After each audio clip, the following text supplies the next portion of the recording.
Kartini merupakan pahlawan emansipasi wanita yang lahir di Jepara 21 April 1879.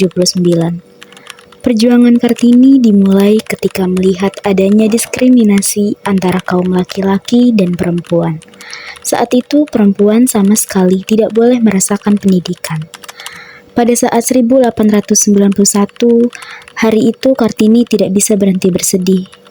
Orang tuanya menyampaikan sebuah berita yang membuatnya sangat terkejut. Sudah waktunya baginya untuk dipingit.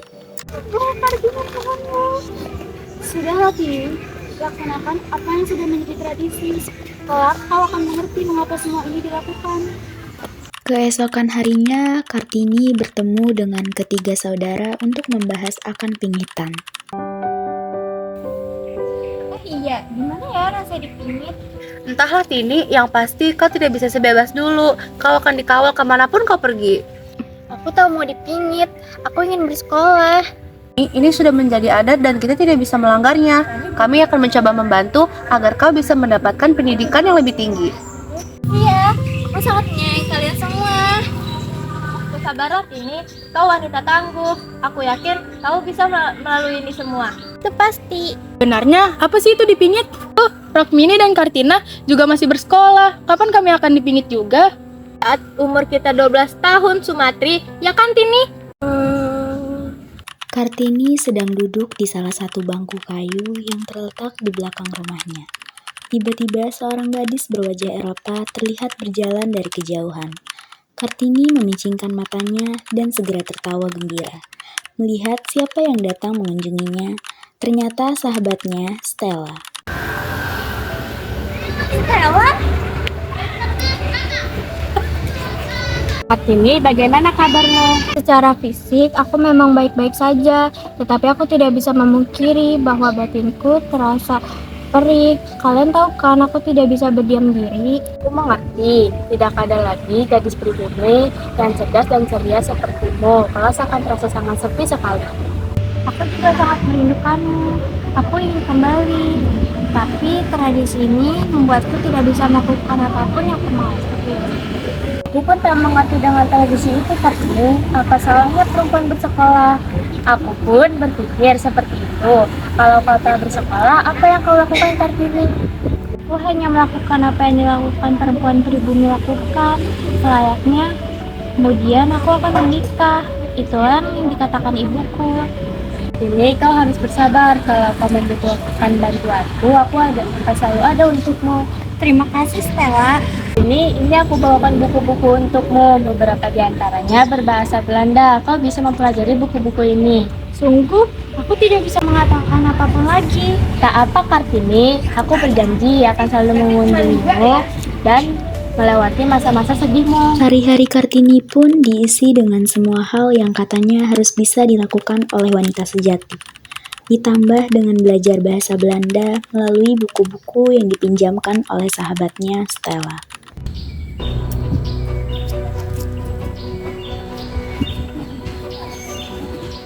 Tina, Sumatri, Rokmini, apa yang kalian lakukan di sini?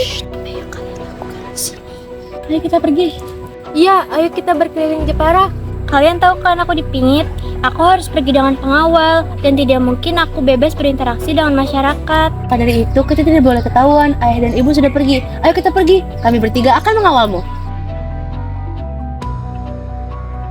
Kartini pun berhasil keluar dari rumahnya dan ia tampak senang bersama teman-temannya.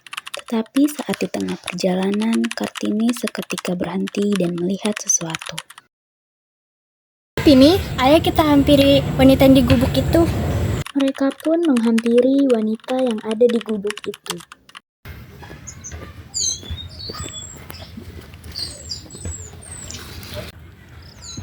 Tidak perlu.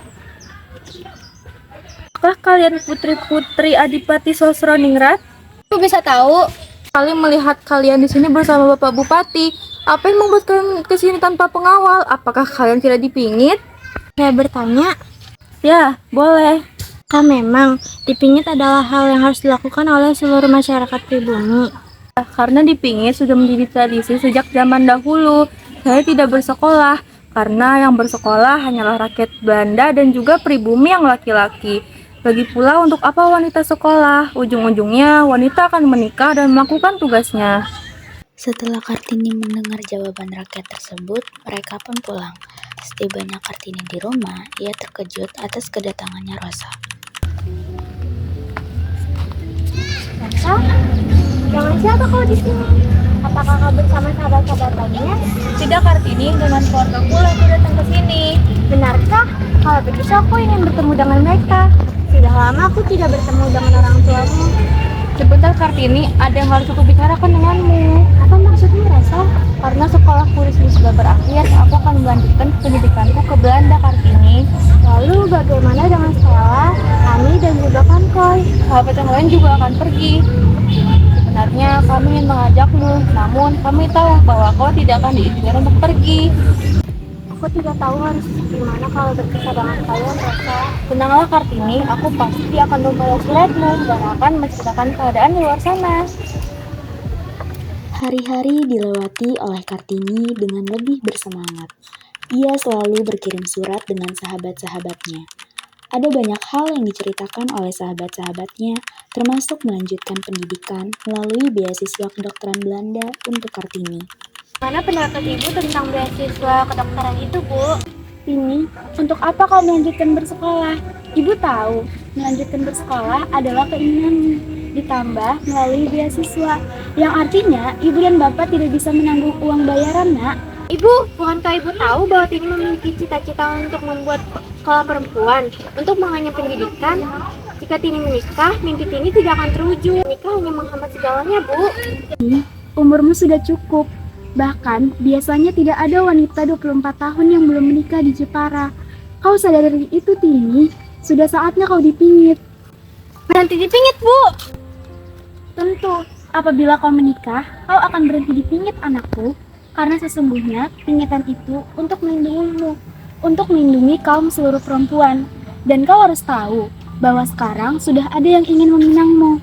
Siapa lelaki tersebut, Ibu? Dia adalah Raden Mas Adipati Arya Singgri Adiningrat yang merupakan Bupati Rembang. Ya, walaupun dia sudah menikah 3 kali, namun Ibu yakin dia adalah orang yang tepat untukmu. Ini ingin menemuinya terlebih dahulu, Bu, karena ada beberapa hal yang harus dipertimbangkan. Baiklah, anakku. Sejak kecil, Raden Ayu Kartini sudah senang membaca buku. Hingga saat ia dewasa, ia aktif menuangkan hasil pemikirannya ke dalam surat yang kemudian dikirimkan ke teman-temannya di Belanda. Surat-suratnya tersebut kemudian dikumpulkan dan dibuat menjadi buku yang kini dikenal dengan judul Habis Gelap Terbitlah Terang. 4 hari setelah melahirkan putra pertamanya, Kartini meninggal pada 17 September 1904. Kartini dimakamkan di Desa Bulu, Kecamatan Bulu, Rembang.